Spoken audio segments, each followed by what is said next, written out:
Yun mga kosa, try natin mag-restore ng sarili natin sapatos ngayon.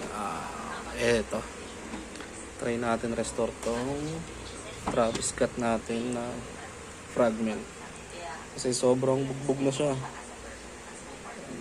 Puro gas-gas na. Ayan, pati sintas gas-gas na kasi suot ko doon nung nag-semplang ako sa motor. Ayan. Disclaimer lang, ito ay isang UA lamang po. Pero high tier siya na UA. Ayan, kung makikita nyo naman yung quality. Ayan, regalo sa akin doon ng misis ko, kaya gusto ko siya i-restore. Kasi favorite ko talaga to mga kosa. Ayan. Ano to, PZ batch. Ayan. Try natin siya i-restore. Bigyan ulit natin ng buhay. Ayan. Bale, unang step na gagawin natin dito, lilinisin ko muna to. Hindi ko na ipapakita sa inyo kung paano siya lilinisin kasi napakita ko na naman sa previous video kung paano ako maglinis ng sapatos. So, sige tara, linisin natin to. Ayun mga kosa, tapos na natin to linisan. So yun, alam nyo na kung ano gagawin natin dito. Lagyan ko na yan ng soul sauce. Putihin natin, baka may puputi pa. Iwan lang natin siya dito.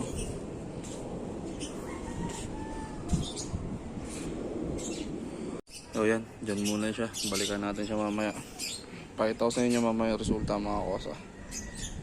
Yun mga kosa, check na natin siya. May nagbago na ba?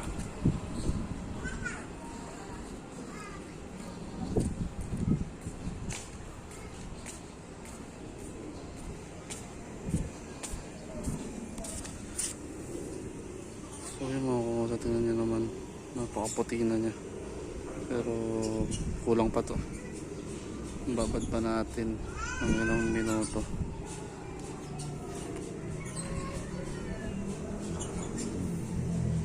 Yan o. Puti na. After nito, next na gagawin natin dito, repaint natin yung mga scratches. Yan o. Bali meron na tayong liha. So meron din sakto, meron din tayong blue na paint. Tapos tatanggalan din natin yan ng mga crease. Ayan, konti pa. Balikan ulit natin yan mga kosa. Ayan mga kosa, kunin na natin siya. Tingnan na natin. Oh, yeah, ito na siya.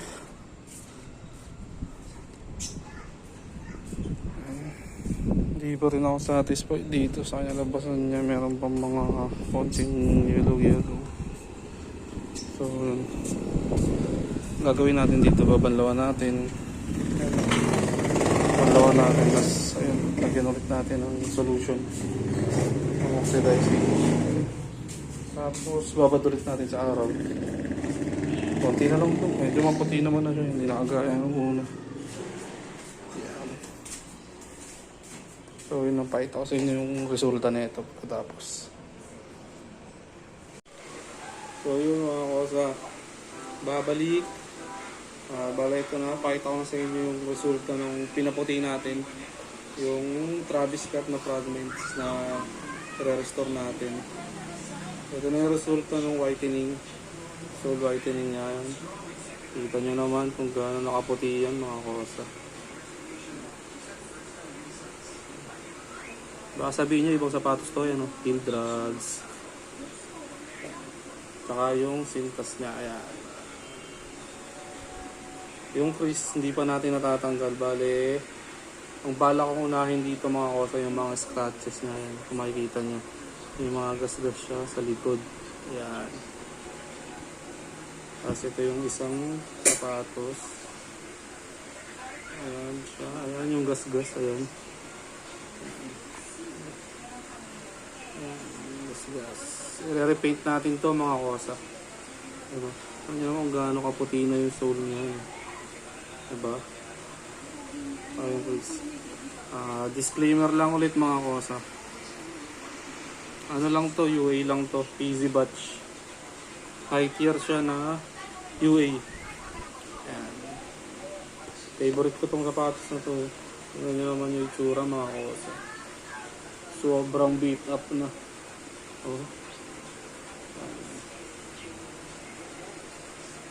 Bale, gagamitin natin dito pang repaint. Una natin gagawin ay isa-sandpaper muna natin to, liliyahin muna natin ng 1,000 yung mga ano, mga gasgas kasi merong mga nakaangat na leather para magpantay siya, para mag ano siya tawag dun, para kuminis bago natin lapatan ng paint, para hindi mukhang ano pininturahan, para hindi mukha siyang restore yan, para maayos yung kakalabasan ng pair natin, para pogi na ulit,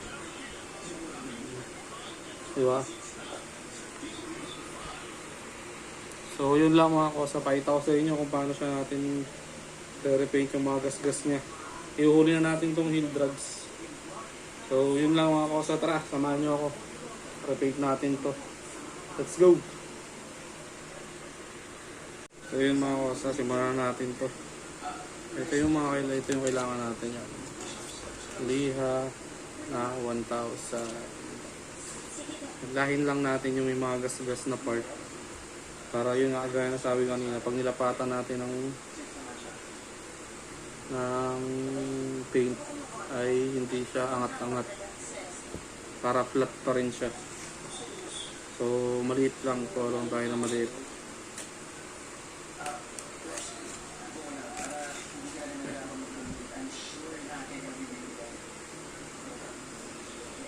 So check lang natin kung alin yung mga part. Ayan, kagaya nito ito.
Yun mga kosa, medyo nahirapan tayo dito sa pag-mix ng kulay ng blue nito.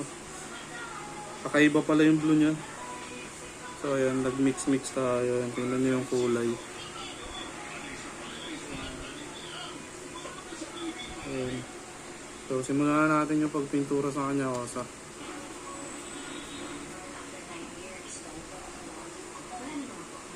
G.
So yun mga kosa. Tapos na natin siyang i-restore yung mga kailangan i-repaint. Ayan. Nakikita nyo wala na yung gas-gas. Wala na yung gas-gas mga kosa. Wala nang gas-gas yan mga kosa.